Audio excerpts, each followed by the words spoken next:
जीवांजलि। नमस्कार, आप देख रहे हैं जीवांजलि और मैं हूं सुप्रिया शर्मा। आज हम आपको लेकर चलेंगे आस्था, पराक्रम और भक्ति की उस अनोखी यात्रा पर जिसका नाम है बड़ा मंगल।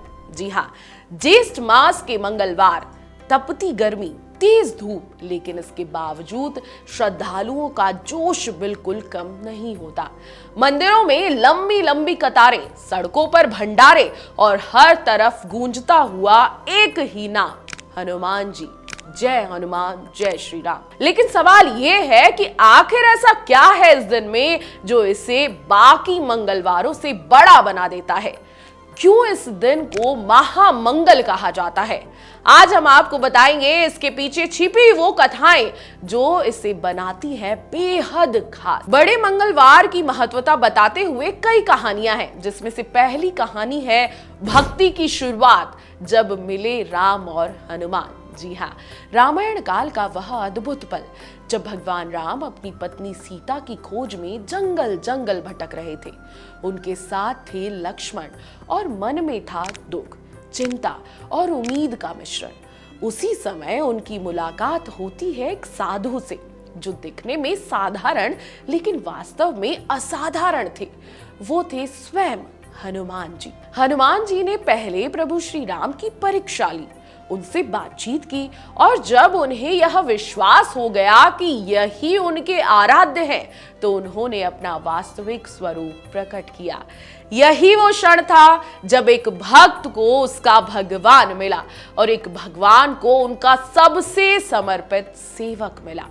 मान्यता है कि यह दिव्य मिलन ज्येष्ठ मास के मंगलवार को हुआ था और तभी से ये दिन बन गया बड़ा मंगल। बड़े मंगल की दूसरी कहानी भी है। जी हाँ, जब भीम का घमंड टूटा।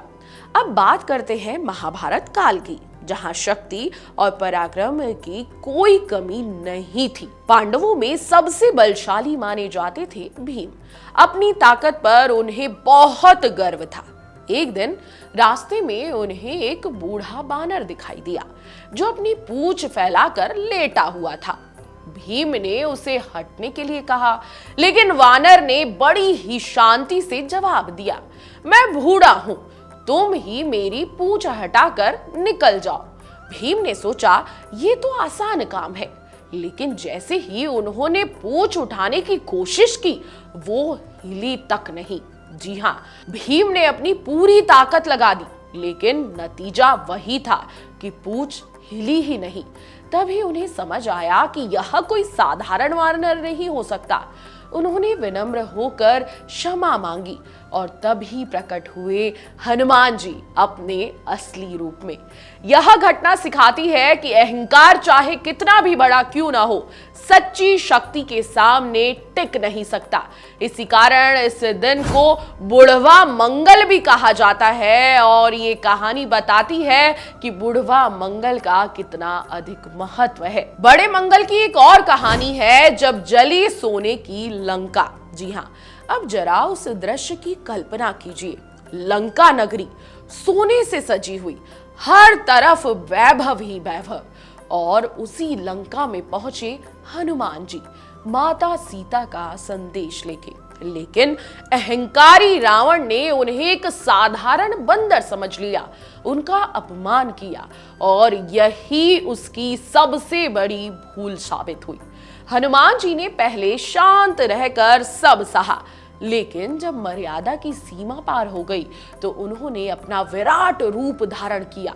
उनकी पूंछ में आग लगाई गई, लेकिन वही आग बन गई लंका के विनाश का कारण।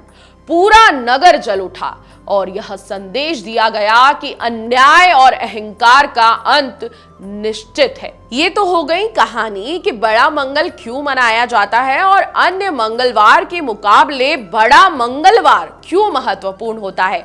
अब जानते हैं बड़ा मंगल कैसे मनाया जाता है। बड़े मंगलवार को मनाने के लिए कई परंपराएं हैं, जैसे सभी सुबह जल्दी उठकर स्नान करते हैं, मंदिरों में जाकर हनुमान जी को चूड़ा चढ़ाया जाता है, हनुमान जी को सिंदूर, चमेली का तेल, बेसन के लड्डू और बूंदी का भोग लगाया जाता है। लेकिन सबसे खास परंपरा है सेवा करना। जी हाँ, सड़कों पर जगह जगह इस दिन भंडारे लगाए जाते हैं, ठंडा पानी पिलाया जाता है, शरबत बांटा जाता है, क्योंकि इस भीषण गर्मी में किसी प्यासे को पानी पिलाना ही सबसे बड़ा पुण्य माना जाता है। बड़े मंगलवार के दिन अपनी क्षमता अनुसार लोग भंडारे जरूर करते हैं। कहीं हनुमान चालीसा का पाठ होता है तो कहीं सुंदरकांड का।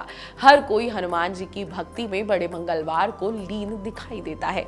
अंत में अगर इस पूरे प्रसंग को एक संदेश में समेटा जाए तो बड़ा मंगल केवल एक धार्मिक पर्व नहीं बल्कि जीवन को दिशा देने वाला एक प्रेरक अवसर है।